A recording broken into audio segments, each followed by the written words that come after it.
Tatanungin kita ngayon. Maganda ba kasi o hindi? Siyempre. Sabi ko maganda ako bumili. Kaya, kasi ito yan. Ito yan ang walang sa plot. Ngayon, may naisip ko yung dalawa. Kasi, total, aminin mo na kasi na hindi bagay. Maganda siya pero hindi, hindi bagay. Kasi kung andito si Papa, ayaw kasi ni Papa yung ganito. May tablecloth, may kurtina sa baba ng lababo. Di ba kasi yun yung nakaugalian namin. May kortina na initan, mainit. Ayun, ngayon, ganito gawin natin, ma.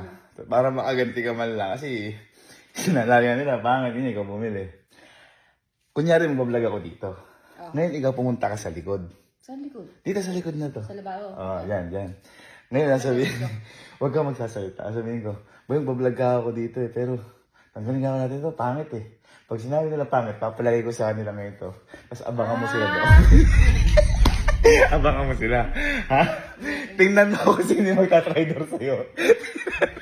Natatakot lang sila sa'yo, pero hindi sila nagagandaan. Parang piling ko kasi walang naman babae dito. Parang lahat kayo ayaw nyo ng Simulan natin to. Ay, simulan muna natin kay Louie. Parang ano tayo ngayon? Parang magpa-podcast. Podcast? Pero podcast na lahatan tayo. Podcast? Oo, kaya may mga camera. Oo. Ganyan. Tapos? Ito lang tanong.